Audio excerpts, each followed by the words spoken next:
الحمد للہ رب العالمین والعاقبۃ للمتقین والصلاۃ والسلام علی سید الانبیاء والمرسلین وعلی آلہ الطیبین واصحابہ الطاہرین اما بعد اعوذ باللہ من الشیطان الرجیم بسم اللہ الرحمن الرحیم یرید اللہ بکم الیسر ولا یرید بکم العسر صدق اللہ العظیم ان اللہ وملائکتہ یصلون علی النبی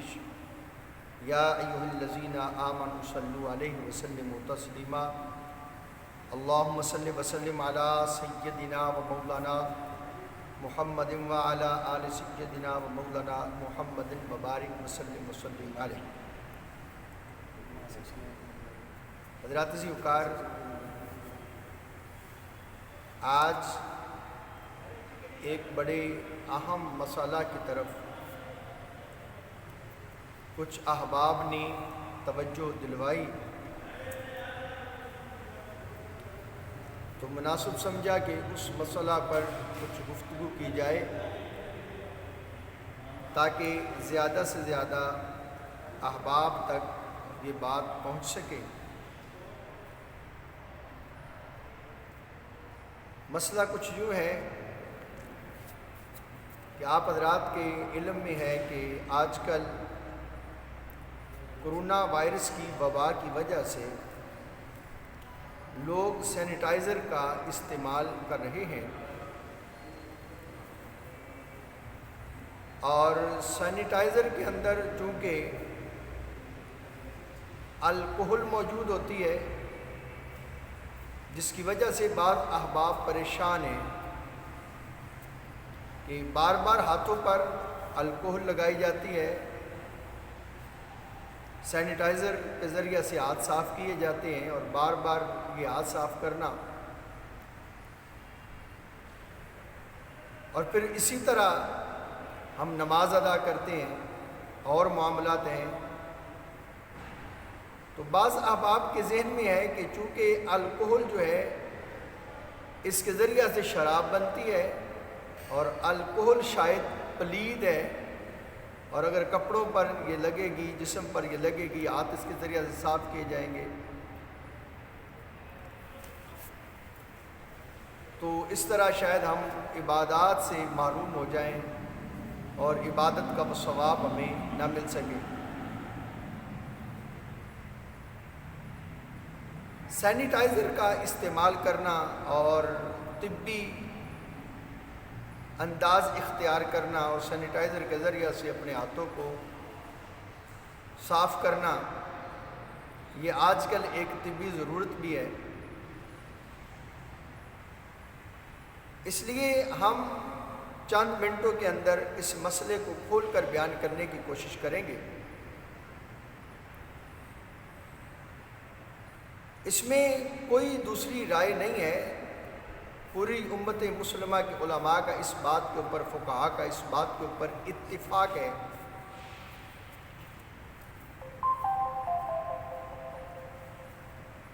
اس بات کے اوپر علماء اور فقہاء جو ہیں وہ متفق ہیں کہ شراب وہ کسی بھی قسم کی ہو، اس کا پینا شرعاً ناجائز اور حرام ہے، اور شراب پینے والا شرعی طور پر مجرم ہے، اور اسلامی قانون اگر موجود ہے تو اس پر حد جو ہے وہ نافذ کی جائے گی، اس پر حد لگائی جائے گی۔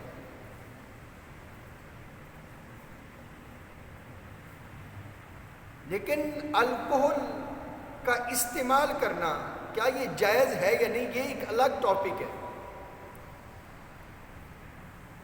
اور جس ماحول کے اندر میں اور آپ رہ رہے ہیں اس وقت پوری دنیا کے اندر شاید ہی کوئی انڈسٹری ہو جس کے اندر الکحل کا استعمال نہ کیا جا رہا ہو۔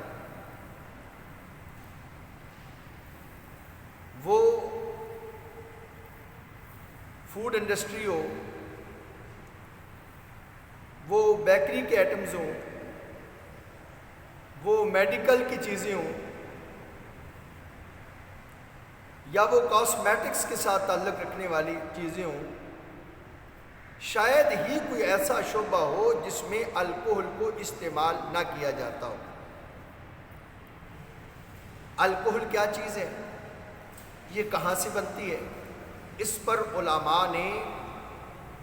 بہت زیادہ تحریر کیا، اور اس چھوٹے سے کلپ کے اندر ہم ان چیزوں کو جو ہے ان کا احاطہ نہیں کر سکتے۔ ہم مختصراً اس پر بات کر کے اپنی بات کو مکمل کریں گے۔ الکوہل مختلف چیزوں سے وجود میں آتی ہے۔ الکوہل انگور سے بھی بنائی جاتی ہے، الکوہل کھجور سے بھی بنتی ہے، اور الکوہل جو ہے وہ گنے سے بھی بنائی جاتی ہے، جو سے بنائی جاتی ہے، شہد سے بنائی جاتی ہے، اور اسی طرح ادرک سے بنائی جاتی ہے، گندم سے بنائی جاتی ہے، اور مختلف قسم کی سبزیوں کے ذریعہ سے، اناج کے ذریعہ سے اس کو کشید کیا جاتا ہے۔ اب پہلی بات تو اس مسئلے میں یہ یاد رکھیں کہ الکوہل کے ذریعہ سے کسی بھی قسم کی اگر شراب بنائی گئی ہو اور اسے بطور نشہ استعمال کیا جاتا ہو تو یہ شرعاً حرام ہے۔ لیکن الکوہل پلید بھی ہے۔ ہمارے ہاں بعض احباب کے ذہنوں کے اندر، بلکہ اکثریت کے اذہان کے اندر یہ بات ہوتی ہے کہ جو چیز حرام ہے شرعی طور پر وہ چیز نجس بھی ہے، پلید بھی ہے۔ حالانکہ ایسا نہیں ہے، یہ ایسا کوئی قانون ہی نہیں ہے کہ جو چیز حرام ہو وہ پلید بھی ہو۔ کتنی ایسی چیزیں آپ کو مل جائیں گی جو حرام تو ہیں لیکن پلید نہیں ہیں۔ مثلا نبی کریم اسلام نے مرد کے لیے ریشم کو اور سونے کو حرام قرار دیا ہے۔ اس کا پہننا حرام ہے لیکن سونا اور ریشم وہ پلید تو نہیں ہے، حرام ہے لیکن پلید نہیں ہے۔ اسی طرح مٹی کو ہمارے فقہاء نے، علماء نے لکھا ہے کہ یہ مٹی کھانا حرام ہے لیکن پلید تو نہیں ہے۔ اسی طرح بہت ساری ایسی چیزیں ہیں ہم جن چیزوں کو بطور نشہ استعمال کیا جاتا ہے، بھنگ ہے، افیون ہے، چرس ہے، اور قسم کے پاؤڈر ہیں لوگ جو استعمال کرتے ہیں بطور نشہ، ان کو استعمال کرتے ہیں۔ تو احباب وہ پینے کے اعتبار سے، استعمال کرنے کے اعتبار سے، نشے کے اعتبار سے حرام تو ہیں لیکن ان کے پلید ہونے پر آج تک کسی نے فتویٰ نہیں لگایا کہ وہ پلید بھی ہیں۔ تو وہ کون سی الکوہل ہے جو پلید بھی ہے اور حرام بھی ہے، اور وہ کون سی الکوہل ہے جو پلید نہیں ہے، نجس نہیں ہے لیکن حرام ہے، یعنی اس کو بطور نشہ استعمال کرنا۔ ایسی الکوہل جو انگوروں کے ذریعہ سے اور کھجور کے ذریعہ سے بنائی جائے، انگور اور کھجور کے ذریعہ سے جو الکوہل تیار کی گئی ہو وہ کسی بھی قسم کے پینے کے لیے، لگانے کے لیے، استعمال کرنے کے لیے وہ شرعاً ناجائز ہے، وہ حرام بھی ہے اور پلید بھی ہے۔ اگر اس کو پیا جائے گا چاہے وہ دوائی کے طور پر ہی کیوں نہ ہو وہ حرام بھی ہوگی، اور اگر اس کو لگایا جائے گا تو وہ جسم کو پلید بھی کر دے گی۔ اب اس پر ایک الگ بحث ہے کہ کس مقدار کے اندر دوائی کے اندر جائز ہوتی ہے، معاملات ہیں۔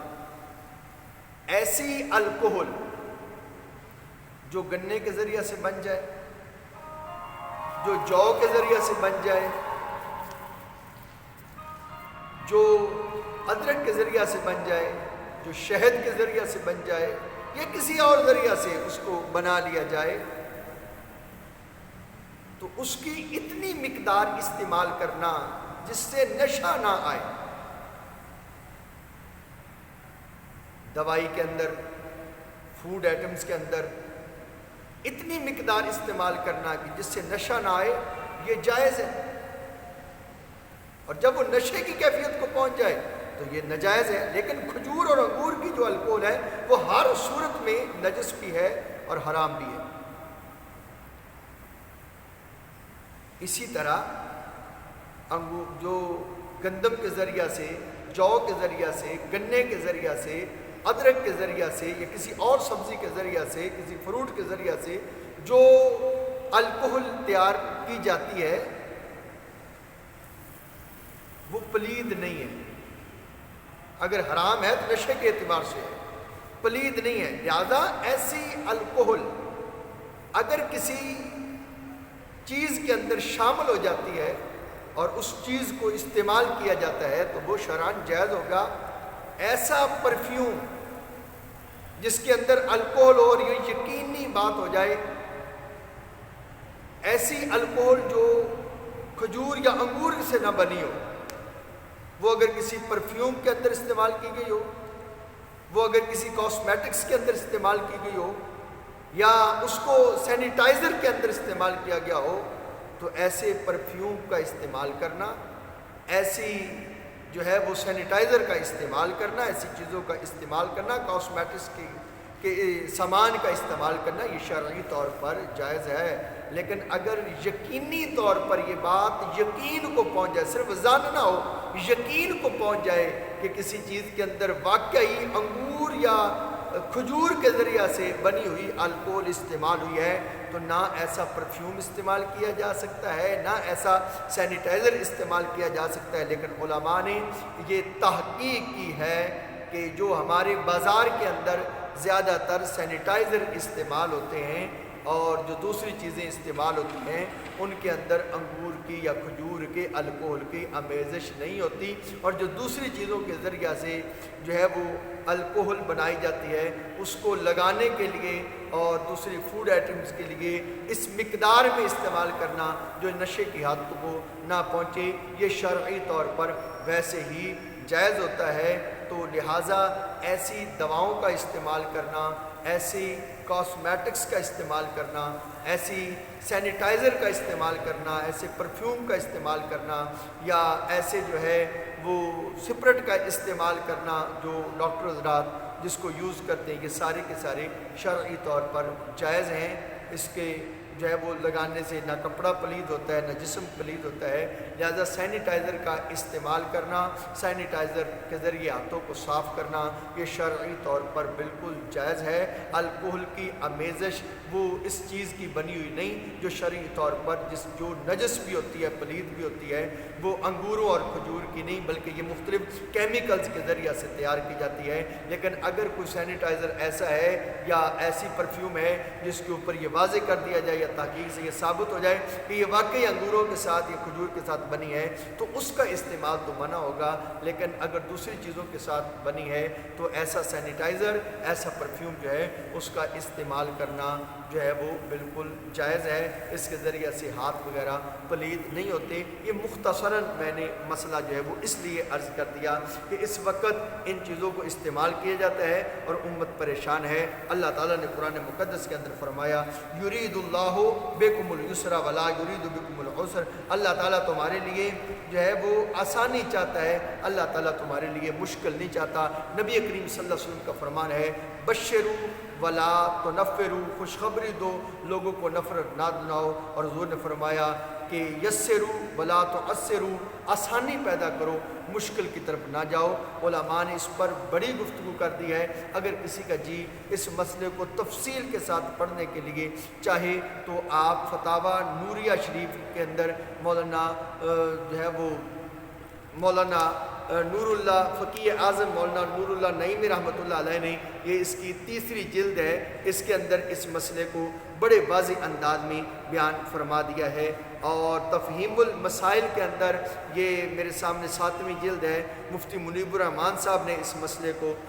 بڑی تفصیل کے ساتھ ان چیزوں کو بیان فرمایا ہے۔ علامہ غلام رسول سعیدی صاحب نے شرح صحیح مسلم کی یہ 6ٹھی جلد کے اندر الکحل کے مسئلے کو بڑی وضاحت کے ساتھ بیان فرمایا ہے، اور آپ نے اس بات کو ثابت کیا ہے کہ پرفیوم وغیرہ کے اندر جو الکحل استعمال ہوتی ہے وہ نہیں ہے جس کی شرعی طور پر ممانعت ہے۔ وہ اگر یہ بات بالکل تحقیق سے ثابت ہو جائے کہ یہ انگوروں اور جو ہے صرف کھجور سے ہی بنائی گئی ہے تو اس کا استعمال تو منع ہوگا، لیکن